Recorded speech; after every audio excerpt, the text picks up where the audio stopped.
Ang kwento ni Tomby. Ang kwentong ito ay hango sa totoong buhay. Mula ito sa isa nating tagapakinig. Karanasan ito ni Nico. Walang eksaktong taon.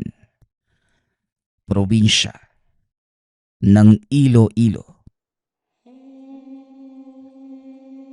Nang mga panahong yon, hindi lingid sa kaalaman ni Nico ang tungkol sa pinanggalingan ng pamilya. Hindi lamang sabi-sabi kundi katotohanan. Ang angkan na pinagmulan ay may lahing aswang. Minsan ang pinagkaisahan ng mga tao. Binibiro na mamamaslang. Kung may nababalita ang patayan, sila kagad ang pinagchichismisan. Gayunpaman, piniling unawain. Ayaw ng mga magulang na makasakit sila at maisipang gumanti.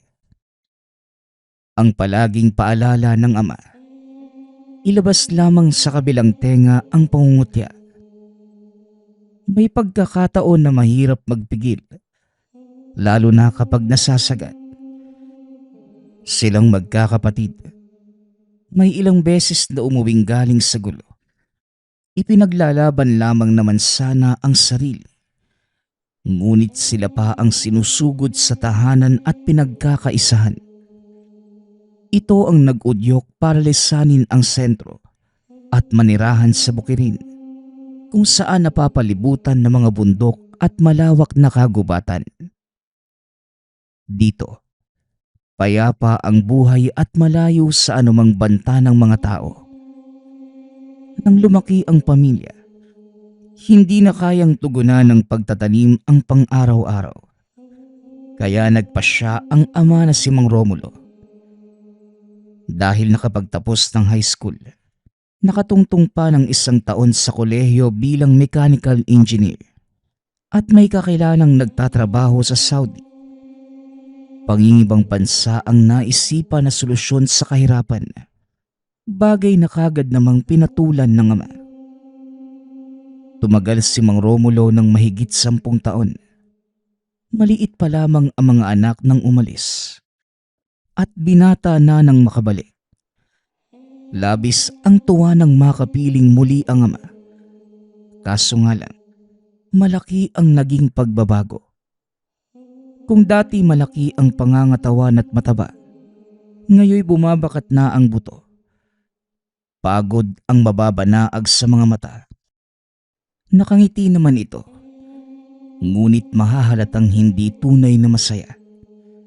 Nagtatanong naman ang ina kung ano ang nangyari sa Saudi. Kung minaltrato ba ito, kung hindi ba pinapakain, o anuman. Panay-iling lamang si Mang Romulo. Ayon sa kanya, yun lamang siguro ang resulta ng labis na pananabik sa pamilya. 10 taon din ang itinagal bago sila nagsamang muli. Subalit para kay Nico, parang may mali. Ang nangyari sa ama ay hindi dulot ng pananabik o maltrato ng amo o ng sinuman. Malaki na ito na mga sandaling yun, kaya nalalaman ang kaibahan ng mga bagay-bagay. Nang magkaoras, pasikretong kinausap si Mang Romulo. Pa, tayo lang naman yung nandito. Sabihin mo nga po sa akin kung ano yung totoo. Hindi po ako naniniwala sa mga sinasabi mo kay mama. Dahil alam kong may malalim na dahilan kung bakit ka nagkakaganyan. Sabihin niyo po sa akin. Ako po yung panganay mo. At sisiguraduhin kong magbabayad ang lapastangang yun. Wika ni Nico. Iho, kumalma ka nga lang. Ano bang sinasabi mo? Maniwala ka man sa hindi. Totoo ang sinasabi ko. Iba ang epekto kapag nalayo sa pamilya. Hindi makakain ng maayos. Hindi makatulog. Napapaisip kung ayos lang ba kayo rito. Nakakakain din ba ng masarap ang mga anak ko? Kagaya ng pagkaing inihain sa akin doon. Iho, huwag kang mag-alala. Ngayong nakauwi na ako, babalik din ang katawan ko noon. Nagpaalam ako sa amo ko na magbabakasyon muna ng 1 taon. Pumayag naman siya. Ipapangako ko sa'yo na tatabarin itong tatay mo. Tugon ni Tatay Romulo. Pa, di mo po ako madadaan sa ganyan. Alam nating lahat kung ano yung pinagmulan ng pamilya natin. Dinaranas mo na ba ngayon yung iniinda ni Lolo Ricardo noong araw? Pa, kung ito man yun sabihin niyo po sa akin. Kung sino ang aswang na sumubok sa inyo. Ako ang bahala. Liligpitin ko ho siya. Muling wika ng binata. Napabuntong hininga ang matanda. Tinapik sa balikat si Nico. Nico, wala itong kinalaman sa lahing pinagmulan natin. Malayo rin sa nangyari noon sa lolo mo. Huwag ka nang mag-isip ng kung ano-ano. Sige na, mabuti pang tulungan mo yung mga kapatid mo para matapos kagad ang gawain. Pag-iiba ni Mang Romulo ng usapan. Napabuntong hininga na lamang si Nico. Umiiling ang ulo habang papalis. Sa loob-loob ng binata, sigurado itong katulad ng yumaong lolo ang kinalalagyang sitwasyon ng ama ngayon. Biglang pumayat, nanghina, at huli na nang malamang biktima ng kapwa aswang. Ang malala pa, kadugulang din pala ang trumaydor. Sa paglipas ng mga araw, mas lalong lumalala ang kalagayan ni Mang Romulo. Umantong pa sa puntong hindi na tumatanggap ng pagkain ang katawan. Sa tuwing makakakain, isusuka lamang muli. Maramihan kong maglabas ng dumi na minsan pa ay nasasama ang laman. Naninilaw ang mga mata at hirap na rin kong idilat. Dumulog ang ina sa isang manggagamot at base sa pagsusuri. Hindi matukoy kung ano ang nangyayari ngunit siguradong galing sa kaliwa ang nasa likod nito. Kinausap nila si Mang Romulo. Pero pati dila ay nanigas. Tumitingin na lamang ito ng mga matang walang emosyon. Tio Raulo, hindi po ba talaga matutukoy kung ano yung karamdaman ni Papa? Mainam yung pangalanan mo para alam ko kung paano sisingilin yung pesting yun. Tanong ni Nico. Sandali, ikaw ba may ideya sa mga kaganapan? Sa pananalita mo, parang may ideya ka kung sinong gumagawa nito sa papa mo. Totoo ano? Balik na tanong ni Mang Raulo.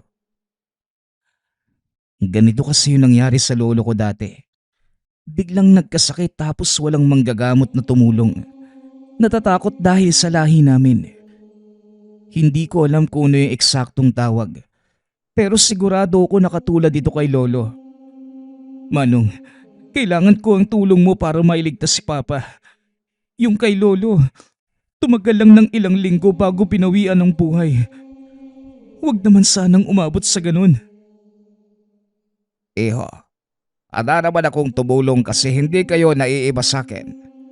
Hindi man tayo magkadugo. Pero ang tungkulin kong sinumpaan ay hindi lang para sa mga tao. Manggagamot ako. Kahit halimaw pa ang lumapit pagagalingin ko. Pero hihingi ako ng kondisyon. Dapat makipagtulungan ka rin sa akin. Dahil meron kang nalalaman. Wala pong problema, Manong. Dati kasi, nalaman na lang na mula sa angka namin ang nasa likod ng paghihirap ni Lolo. Naisip ko na baka ganun din kay Papa. Malaki ang angka namin. Hindi ko kilala yung iba at maraming masasama ang ugali. Pero isang tao lang ang kilala kong pwedeng gumawa nito. Siya din yung pinaghihinalaan ko kay Lolo noon. Kung sigurado ka nga, pwede mo naman siyang manmanan. Dumayo ka sa tahanan ng taong yan at siguraduhin mo ang lahat ng iyong hinuha. Ako ang maiiwan dito sa tatay mo para maagapan ang kondisyon at hindi tuluyang mapinsala ang katawan. Sa oras na may makuha kang impormasyon, Bumalik ka kagad para magawa ang ritual na kinakailangan. Nagkakaintindihan ba tayo, Nico? Kilala pa naman kitang mokong ka. Nakakalimot ka minsan.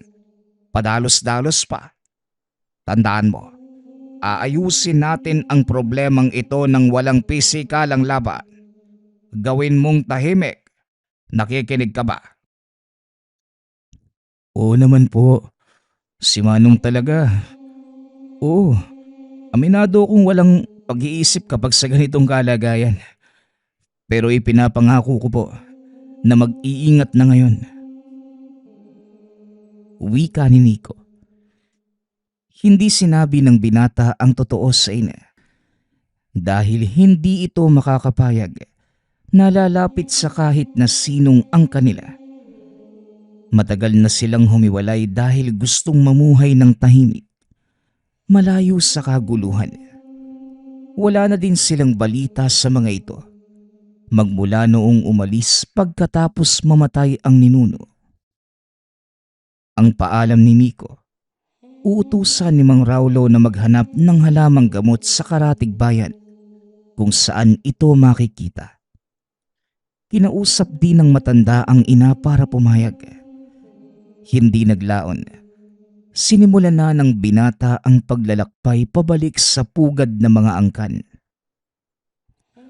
Unang pag-apak pa lamang sa lugar. Lahat ng mga mata ay nakatingin. Gulat ang mga ito sa biglaang pagbabalik.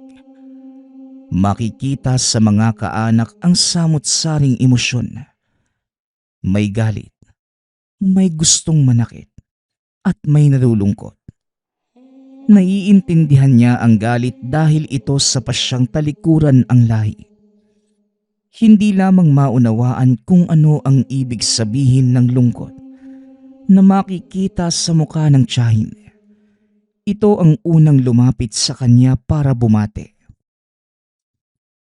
"Oh Nico, natutuwa kong makita ka muli. Mahabang panahon kayong nawala rito.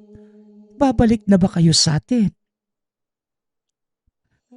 Tanong ni Tia Agnes. Yumakap ito sa kanya. Mahigpit. Ipinapahiwatig kung gaano kasabik. Naluluha pa nga ito habang yakap ang binata. "Pasensya na po, Tia. Pero hindi po. Gusto ko lamang pong bumisita rito. Mananatili po ako ng ilang araw. Kahit humiwalay na po kami, hindi po may kakaila na magkadugo pa rin tayo." Tugon ni Nico. "Magkadugo? Nasikmura mo pang banggitin ang salitang yan? Gayong kayo ng pamilya mo ang salot? Kung hindi kayo humiwalay, hindi malalaman ng mga tao ang tungkol sa angkan natin. Magmula sa araw na yun, ilang beses pumaparito ang kung sino-sinong albularyo para subukang wasakin ang pamilyang ito, nang dahil lamang sa inyo." Sabat ni Jacob, panganay na anak ni Tia Agnes. Tinitigan itong mabuti ni Nico. Wala pa ring pinagbago ang binata. Ito pa rin ang kilala niyang pinsan.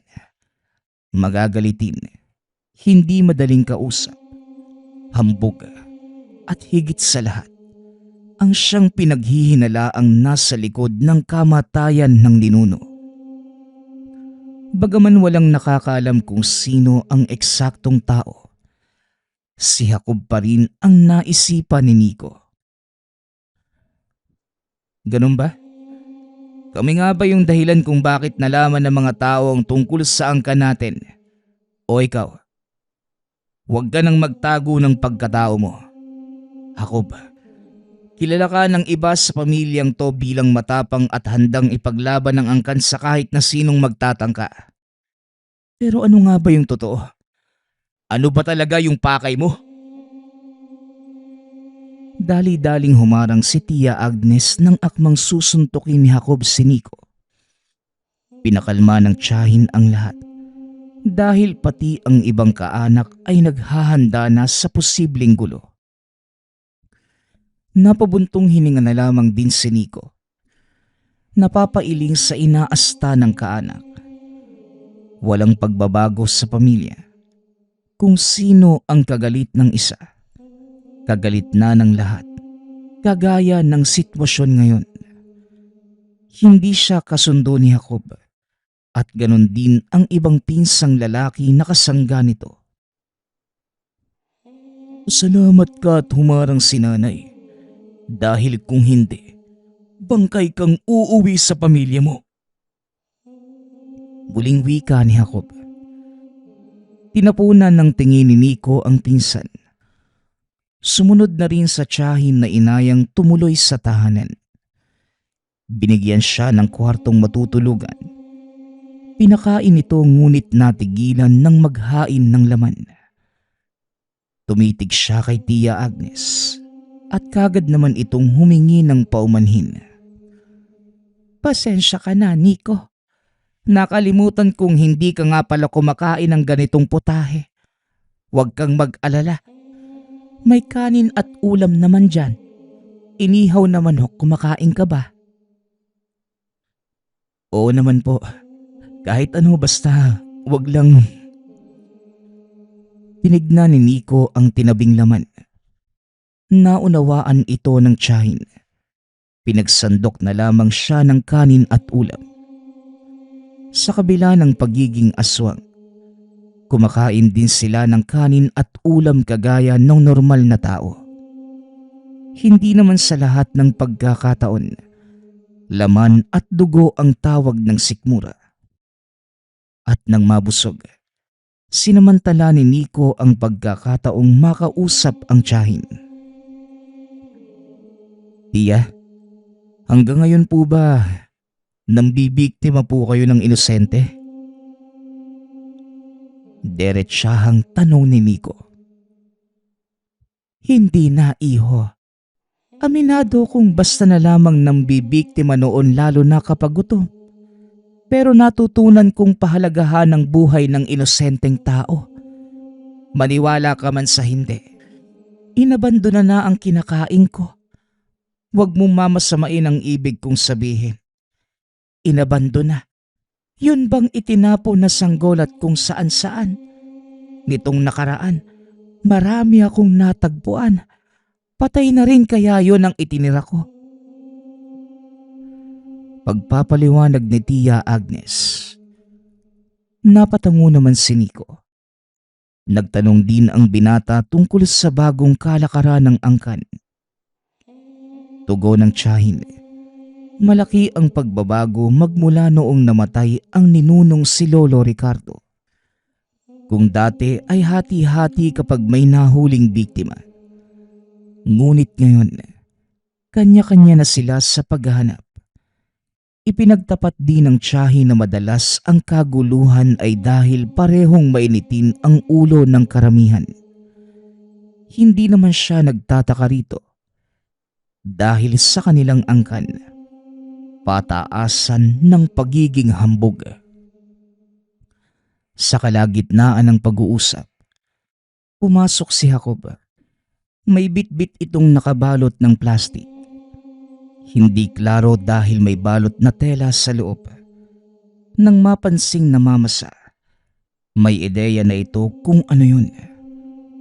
Nang magpaalam si Tia Agnes, sinamantala ng binata ang pagkakataon.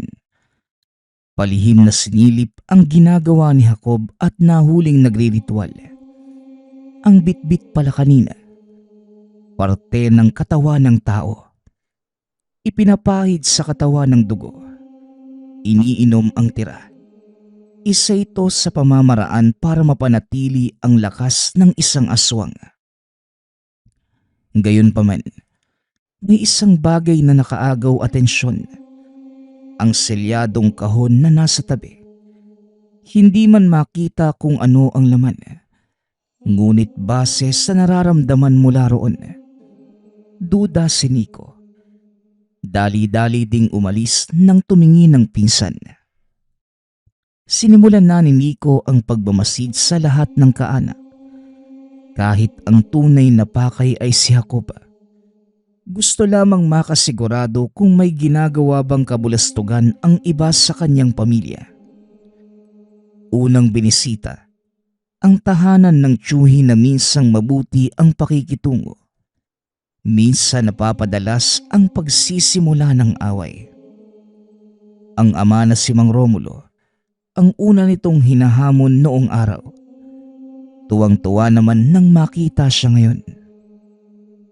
Napahaba ang naging usapan ng magtiyuhin. Nagkaroon din ng pagkakataon na malibot ang buong bahay nito. Kaso nga lang, masyadong malinis. Walang bakas na merong kalokohan. Sunod na dinalaw ay ang kapatid ng yumaong ninuno. Mabait naman ito.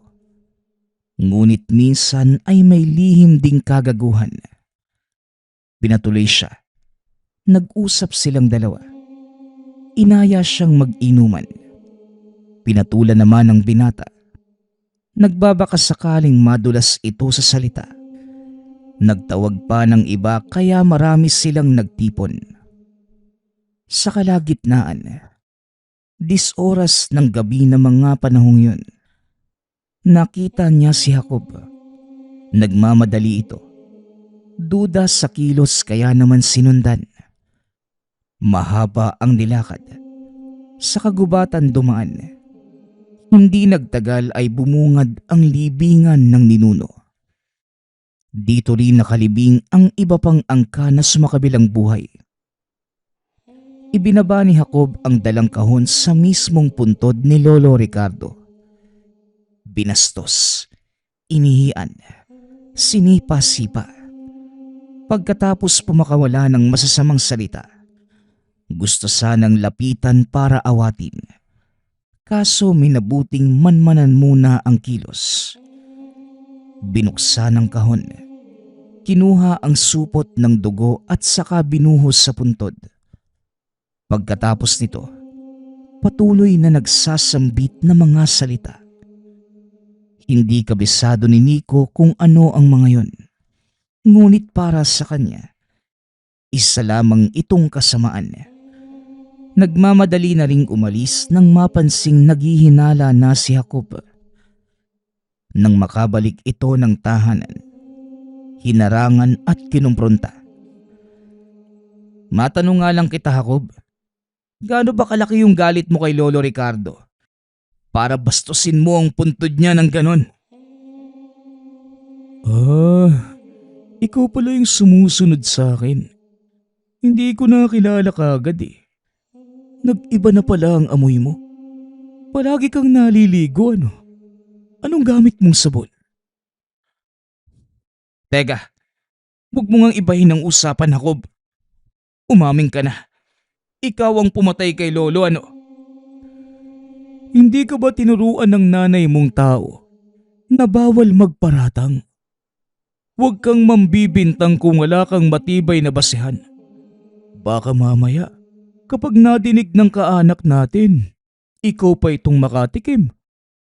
Kung pinagdududahan mo ko, mainam na ipunin mo ang lahat ng ebidensya para malakas yung laban mo. Tugon ni Jacob. Tinapik pa nito sa balikat ang pinsan. Napabuntong hininga si Nico. Pinakalma muna ang sarili.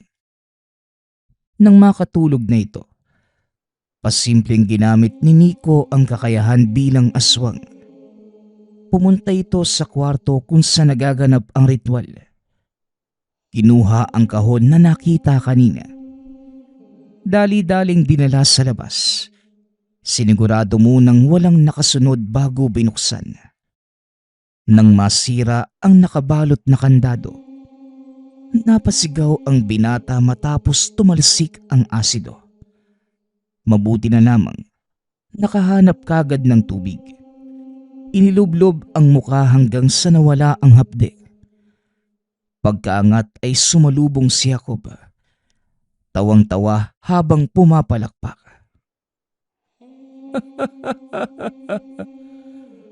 Ganyan ka na ba kadesperado na mahanap yung pakay mo? Sandali, ano nga ba talagang sadya mo, Nico?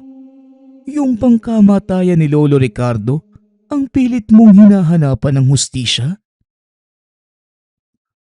Oh, bakit mo nahulaan? Ikaw ang gumawa, ano? Lalong lumakas ang tawa ni Jacob.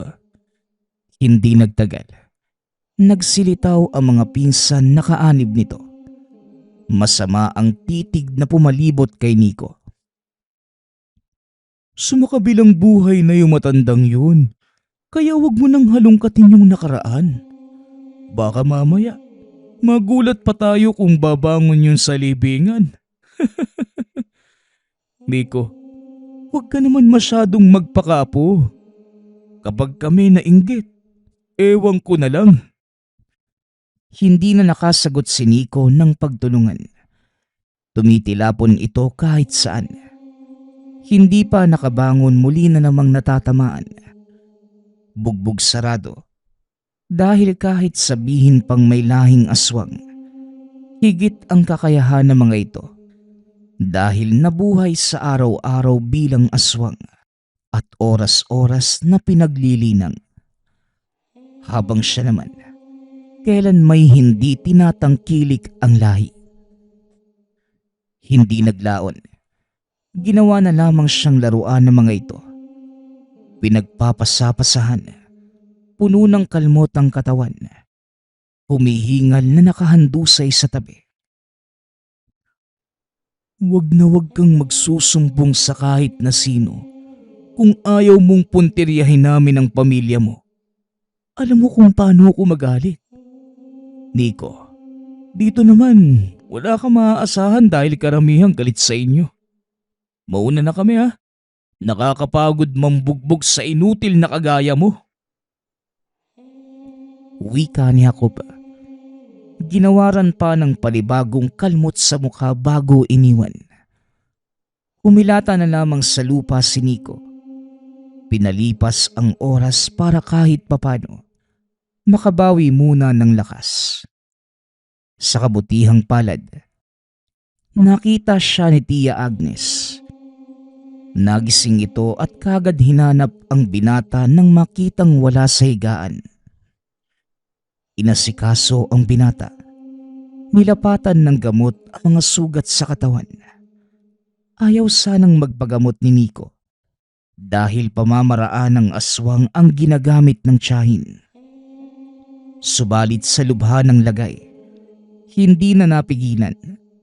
Tiniis na lamang niya ang ideyang mabubuhay ang tinatagong pagkatao kapag nakapasok sa katawan ng langis. Lumipas pa ang ilang oras, bumuti na ang pakiramdam ng binata. Nadinig ni Nico ang komprontasyon ng mag-inang Tia Agnes at Jacob. Pinapagalitan ng tiyahin ang anak. Ngunit sa halip na makinig, sumasagot-sagot pa ito. Umabot pa sa puntong nagkasakitan. Kagad pumagitna si Nico dahil nasasaktan na si Tia Agnes. Natigilan si Jacob nang masuntok sa mukha. Nanlaki ang mga matang binalingan si Nico. Marunong ka naman palang lumaban. Bakit hindi mo ginawa kagabi? Nagpipigil ka ba? Huwag kang magpigil. Ipakita mo kung sino ka. Sinuntok-suntok siya nito. Ngunit hindi pa rin lumaban. Nagpipigil lamang ng galit hanggang sa dumako sa nakaawang na kwarto. Dumiretso ang tingin sa kahon. Sa pagkakataong ito, malakas ang hatid na pakiramdam. Kaso nga lang, dali-dali siyang hinila ng tiyahin. Huwag ka munang lumapit kay Jacob. Alam kong hindi talaga kayo magkasundo. Pero hindi naman kita pwedeng patuloyin sa iba nating kaanak. Alam nating galit din ang mga yan sa pamilya mo. At baka ano pa ang gawin sa'yo. Kahit puno ng pag-aalala ang boses, salungat naman ang pinapahiwatig ng mata. Hindi siya sumagot. Sa puntong yun, may pagdududa na ring nararamdaman sa tiyahin. Nasabi pa sa sarili na posibleng may kinalaman ito sa ginagawa ng anak.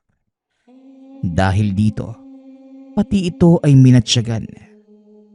Sa muling pagsapit ng gabi, Hindi nakaligtas kay Nico ang gawain ng mag-ina. Sa puntong ito, kumpirmadong magkasabwat nga sila. Naging palabas lamang ang pag-aaway para kunwari ay malito ang binata. Nagriritual si Jacob habang si Tia Agnes ay nagbabasa ng libreta. Sa harapan ng nakasinding mga kandila, naroon ang puno ng saging na inukitan ng pangalan ng ama na si Mang Romulo. Dito naging malinaw ang mga pangyayari. Naulit sa ama ang nangyari sa yumaong lolo. Hindi lang makapaniwala na ang tiyahing nagpapakita ng kabutihan sa lahat ng kaanak ay siya pa itong nangunguna sa kasuklam-suklam na gawain. Pinanood niya ang pagriritual ng mga ito. Nang matapos, dali-daling umuwi ng tahanan. Naabutan si Mang Raulo na kasalukuyang ginagamot ang ama. Sa puntong ito, butot balat na lamang. Hindi na nakakarinig. Wala nang pakiramdam. Nang masipat ng manggagamot ang binata, kaagad silang nag-usap. Ilang araw kang nawala, kaya aasahan kong meron kang magandang balita. Ano, nahanap mo na ba kung sinong nasa likod ng paghihirap ni Romulo? Manong, saksi mismo ang mga mata ko kung paano sila nagritual. Sa puno ng saging nakaukit ang pangalan ni Papa. Ganon din ang nakita sa tahanan ni Lolo Ricardo noong natagpuan siyang wala ng buhay. Ibig sabihin lang, si Tia Agnes at si Jacob ang pumatay kay Lolo. At ngayon naman si Papa ang punteriya nila. Ganun pa. O sige, may naisip na akong paraan para kontrahin sila. Kailangan nating gawin bago mahuli ang lahat. Sasabihin ba natin sa mama mo? Wag na po, Manong. Lalo lang po siyang mag-aalala.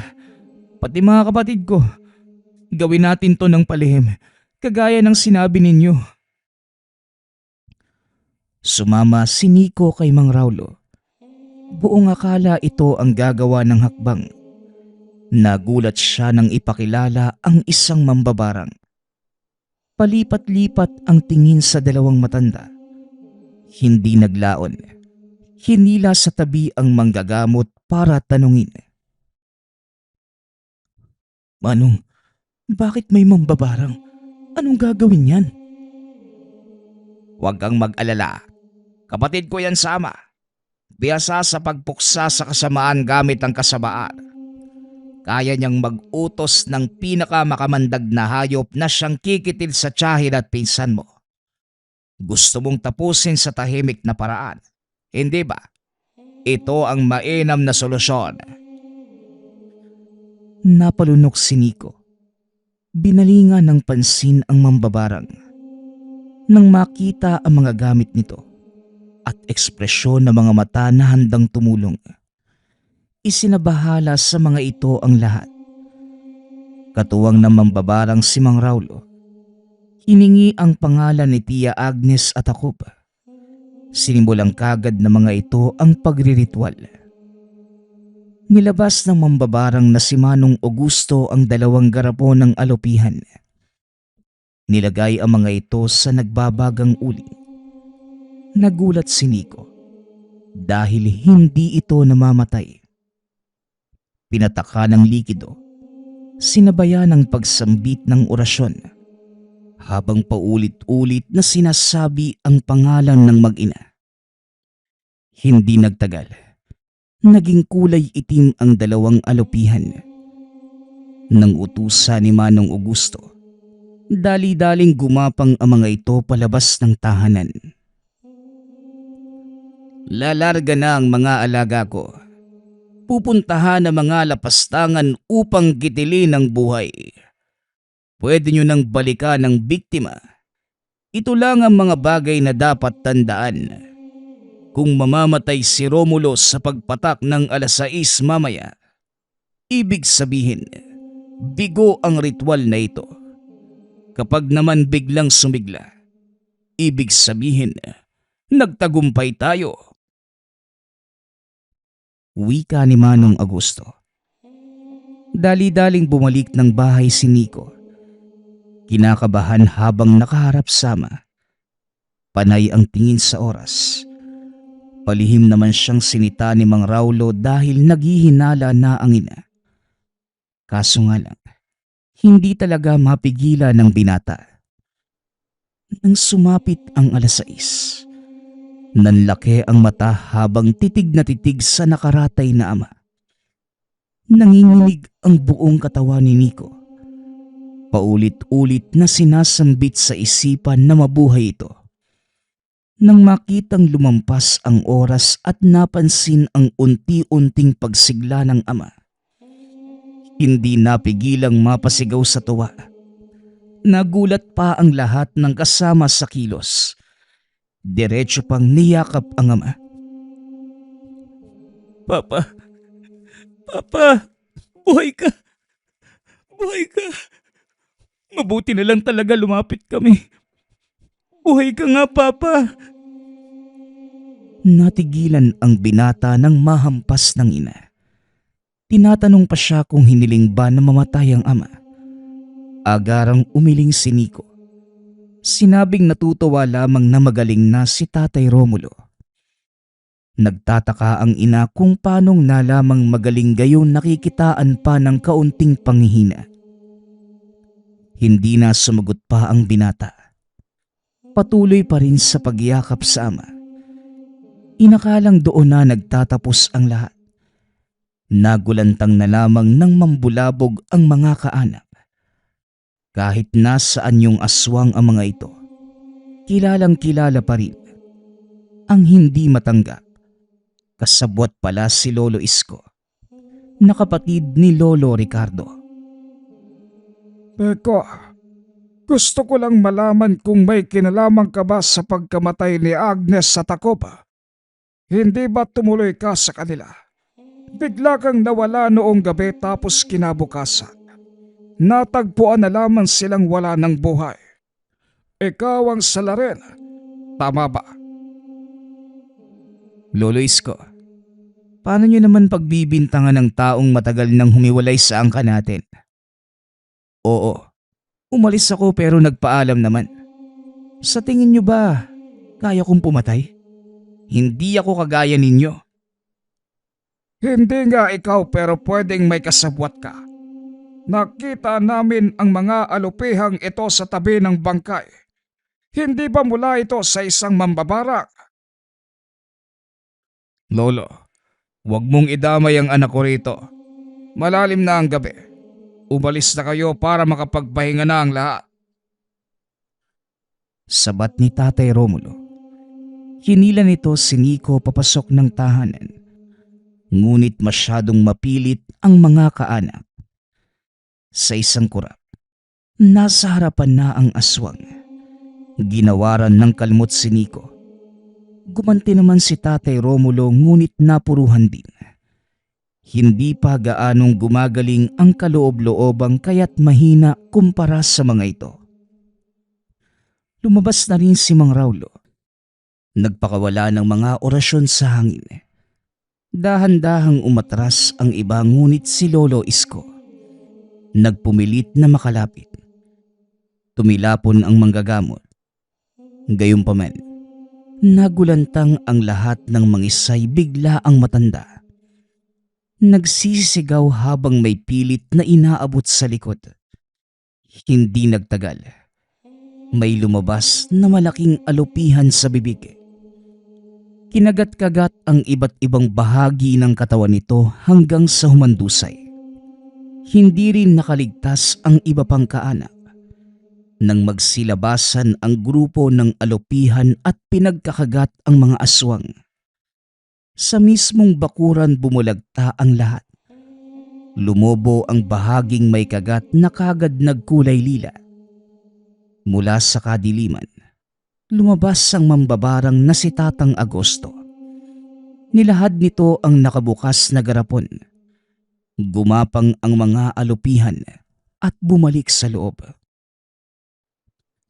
Hindi nakabalik ang dalawa kong inutusan.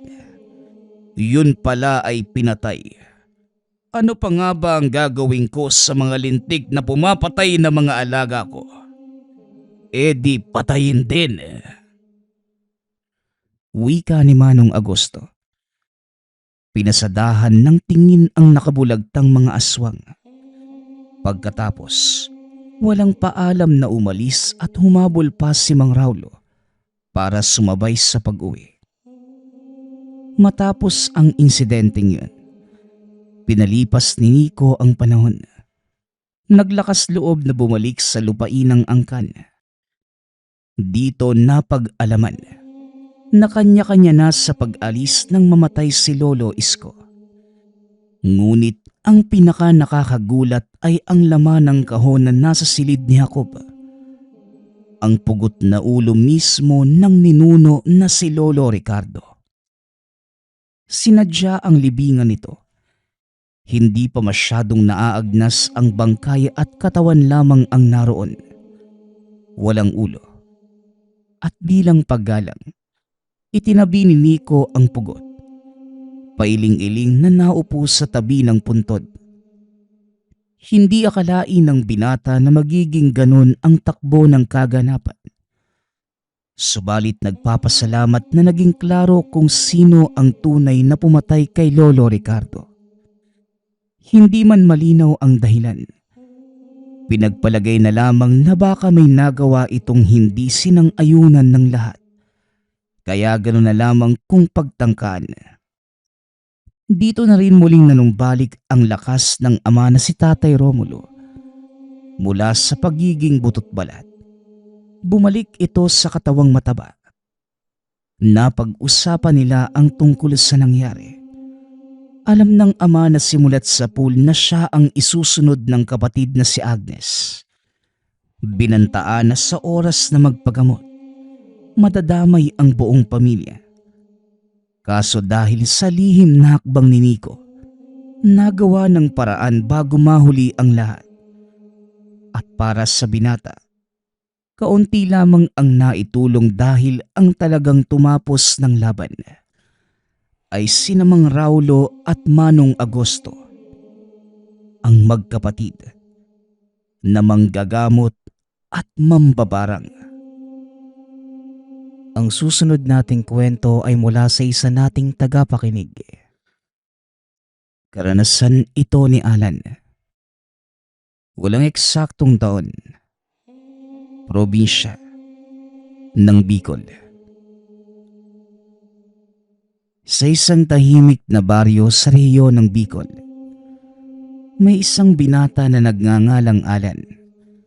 20 taong gulang pa lamang siya ngunit matagal na niyang pasan ang isang kakaibang kakayahan. Isang kakayahan na hindi niya kailanman hiniling. Nakakakita ito ng mga nilalang na hindi nakikita ng karaniwang tao. Mula pagkabata, madalas itong pagtawanan, kutsain at layuan ng ibang bata. Para sa karamihan kakaiba siya, ngunit para sa ilan, isa lamang siyang baliw.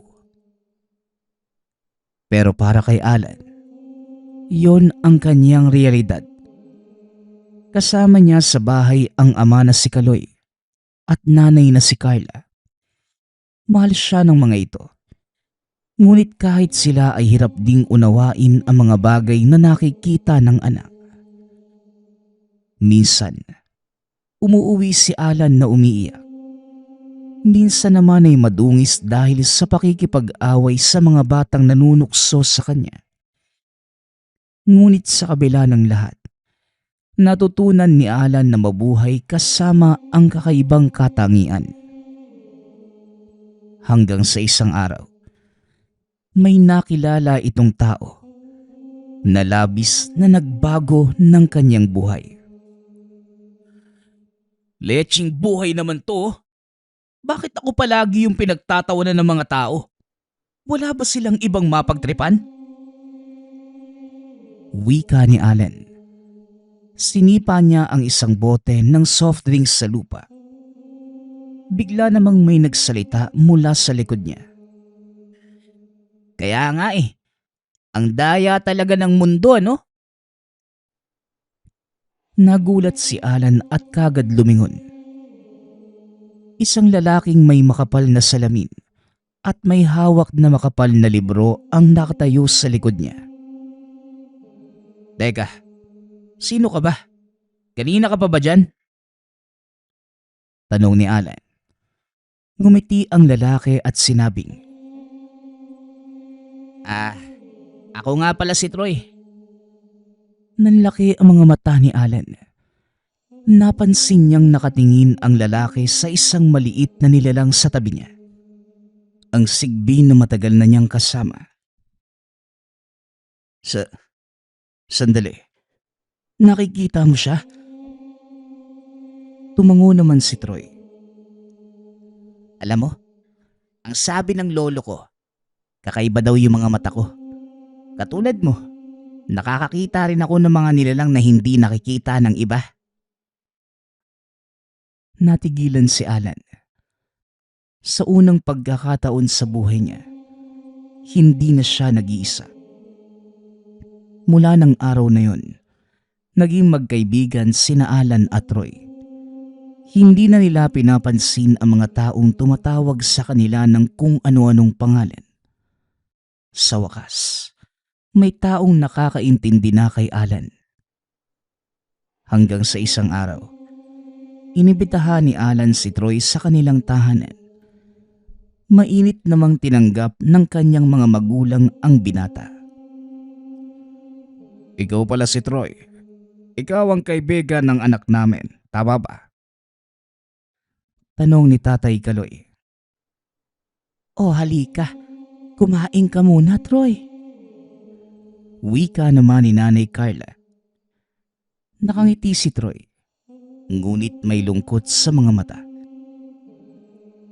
Ganto pala yung pakiramdam ng may magulang, no? Wika ni Troy. Nagkatinginan naman ang mag-asawa.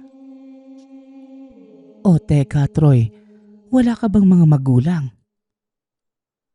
Bahagyang napayuko ang binata. Kasi po, iniwang kami ng tatay ko.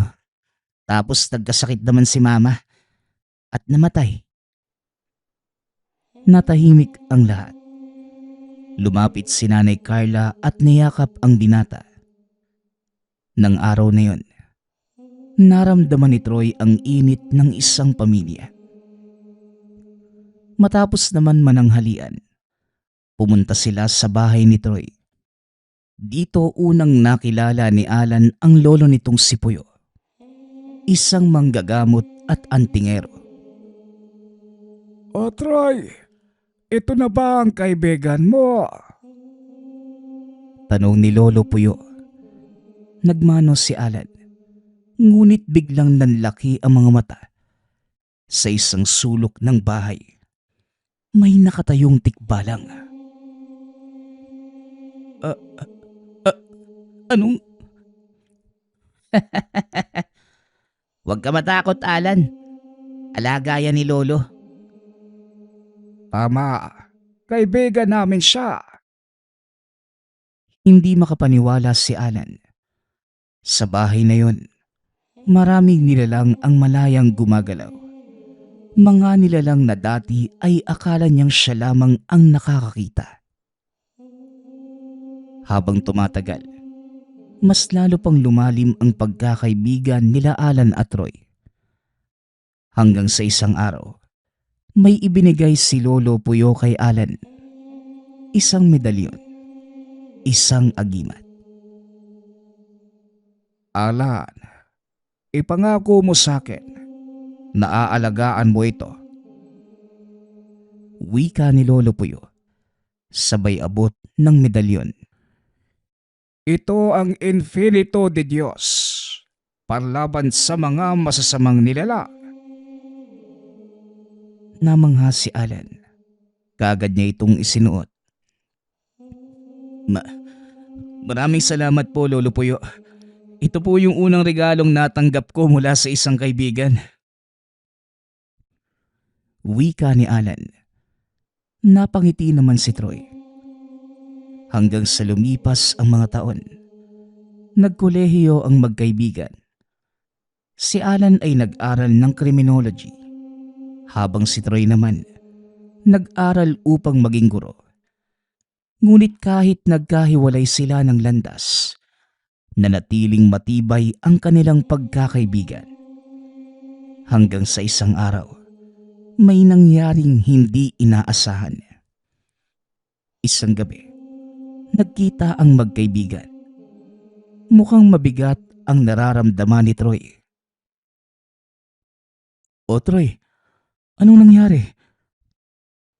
tanong ni Alan. Nagkaroon ng laban?" tugon ni Troy. Biglang kinabahan si Alan. "Sino?" "Si Lolo at mga aswang." Napahawak si Alan sa ulo.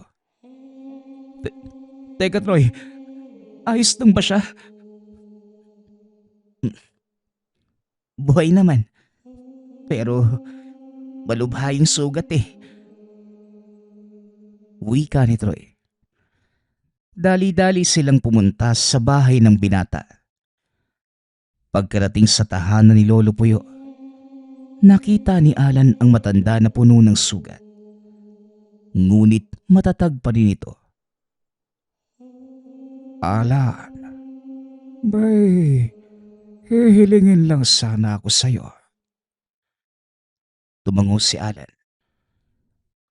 Pupunta si Troy sa kabilang baryo. May nanggambalang aswang doon. Hindi ko siya masasamahan. Maaari mo ba siyang samahan na po? Hindi naman nagdalawang isip si Alan at sumagot. "Opo, Lolo." Nagpaalam si Alan sa mga magulang. Bagamat nag-aalala, pinayagan siya ng mga ito. Pagkarating sa baryo, kagad sinabi ng mga tao na may nilalang na gumagala gabi-gabi. Kaya nagpasya ang magkaibigan na magbantay sa gabi. Tahimik ang paligid. Hanggang sa may biglang lumitaw sa bubong ng isang bahay. Isang aswang. "O ikaw, umalis ka na habang may pagkakataon ka pa." Tumawa lamang ang aswang. "Oy, ikaw pala ang apo ni Puyo." Ngumiti ito ng nakakaloko. "Anong magagawa mo?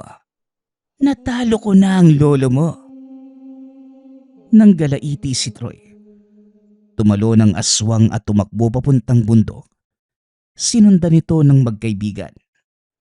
Sa gitna ng kagubatan, biglang nawala ang aswang at sabay-sabay lumitaw ang iba pang mga aswang. "Nako, naloko na. Isa lang pala tong patibong." Sumugod ang mga nilalang. Nagsimula ang matinding laban. Sugatan na si Troy, ngunit hindi umatras si Alan. "Walang lalapit sa kaibigan ko." Ginamit niya ang sandata at tagimat. Sunod-sunod na hinarap ang mga aswang. Samantala naman, si Mang Don, isang antingero na tumulong sa kanila, nakipaglaban sa pinuno ng mga aswang. Hanggang sa huli, tinamaan ng sundangang pinuno. Bumagsak ito sa lupa. At dito lamang natapos ang labanan. Sa sobrang pagod at sugat, nawala ng malay sina Alan at Troy. Pagmulat ng mga mata ni Alan, nasa ospital na ito. Anak, ayos ka lang ba?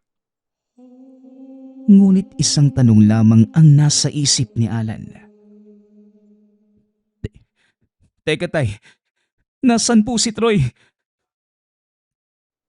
Lumipas ang ilang araw bago tuluyang gumaling. Pagkalabas ng ospital, kagad niyang hinanap ang kaibigan. Natagpuan niya ito sa kanilang tahanan. at doon nagpapagaling. O Troy, akala ko... Anong akala mo? Mamamatay ako?